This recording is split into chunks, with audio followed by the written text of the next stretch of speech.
Yop tout le monde, donc aujourd'hui, comme vous le voyez, on se retrouve pour un nouveau petit test de leurre et je pense que la plupart d'entre vous vont reconnaître ces deux leurres-là.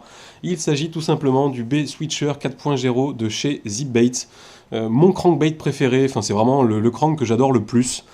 Donc au niveau des caractéristiques, donc c'est un crank qui fait 6,5 cm, il va nager à peu près entre 3,8 mètres et 4,5 mètres, voire 5 mètres si on met vraiment canne basse. Il fait 13,3 grammes. Au niveau des coloris, il en existe une vingtaine. Les coloris, mais vous allez le voir, sont juste magnifiques. Moi, je pense que j'ai les deux plus jolis qui existent. Il y a aussi le coloris Pike, qui est vraiment très joli. Au niveau des finitions, écoutez, il n'y a pas grand-chose à dire. Les finitions sont juste magnifiques. Celui-ci, c'est avec un espèce de motif écrevisse dessus. Le leurre est rouge. Enfin voilà, il est juste, ce leurre est juste magnifique. C'est simple, voilà. Il n'y a rien à dire. Voilà, moi je suis complètement fan de ce leurre-là. Et donc ensuite j'ai la version blanche que j'ai rentrée très récemment, en fait, qui m'a été envoyée par Ultimate Fishing. Donc comme vous voyez, voilà, qu'un espèce de motif sur le dessus, blanc complet, avec les yeux, on va dire les yeux un peu albinos, la bavette complètement blanche. Enfin voilà, voilà, je suis fan de ces leurres-là. Ce que j'ai pas précisé aussi, donc là c'est la version silencieuse, donc no rattle, il existe aussi en version silencieuse. Je vous conseille très fortement la version silencieuse, ça marche beaucoup mieux. Au niveau du prix, donc ça coûte un peu plus de 20 euros, je crois que c'est entre 20 et 25 euros. Pour du ZipBait, franchement, moi ça me choque pas tellement. Après, je sais qu'il y en a certains, vous allez trouver ça vraiment très cher. Mais voilà, si vous aimez les crankbaits et que vous aimez surtout les cranks qui plongent, c'est le crankbait à avoir. Voilà, point barre, vraiment. J'ai fait énormément de poissons avec, c'est un leurre qui est extrêmement réputé, qui est vraiment connu depuis longtemps. Donc maintenant au niveau des poissons recherchés, ça s'adresse à peu près à tout type de carnassier. Donc de la perche, c'est vraiment là-dessus que ça marche le mieux. Moi des grosses perches, j'en ai fait énormément avec le rouge. Le blanc, j'ai pas encore pu le tester vu que je l'ai eu il y a même pas un mois. Mais c'est vraiment le rouge qui marche le mieux. Enfin, sur lequel j'ai vraiment eu de très bons résultats. Je pense que le blanc marchera très bien sur des eaux bien teintées.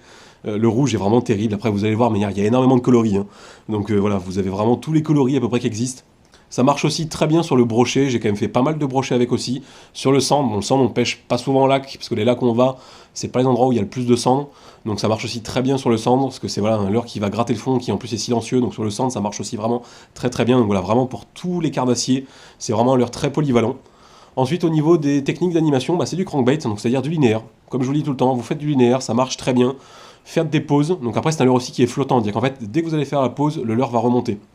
La technique le plus à faire, et enfin la technique pour laquelle ce leurre est fait, tout simplement en fait c'est ce qu'on appelle le bottom tapping, je pense que je vous l'ai assez souvent expliqué, c'est le fait tout simplement d'aller racler le fond. Donc par exemple quand vous avez de 3,50 m à 5 mètres de fond, vous mettez ce leurre là, vous allez descendre, le leurre descend vraiment très très vite, vous allez descendre jusqu'au fond, en fait votre leurre va racler le fond, c'est-à-dire qu'il va taper, soulever des sédiments, remonter, taper, et si jamais vous sentez que vous allez vous accrocher, que vous sentez vraiment un truc très dur, vous lâchez tout, et vu que le leurre est flottant et que la bavette en fait est très grande, la bavette va taper, le leurre va remonter, et ensuite vous reprenez votre nage.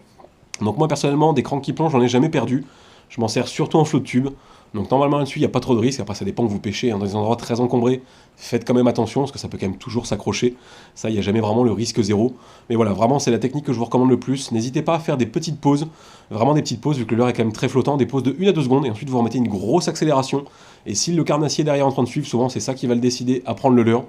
Ensuite, écoutez, on va passer au niveau des avantages et des inconvénients. Premier avantage pour moi, donc c'est les finitions et les coloris. Voilà, rien à dire, c'est juste magnifique. Voilà, ces deux coloris-là, moi je vous dis, j'en suis mais plus que fan. Deuxième très gros avantage, c'est la distance de lancer. C'est simple, c'est l'un des leurres, tout confondu, que je jette le plus loin. Chez ZipBait, en fait, ils ont le système qu'ils appellent MacDrive.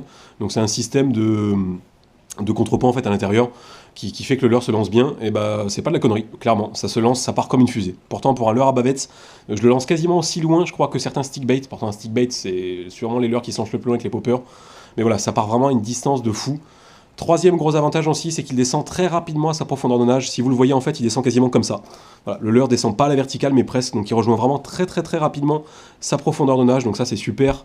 Quand vraiment vous pêchez sur des petites distances, le leurre va directement au fond.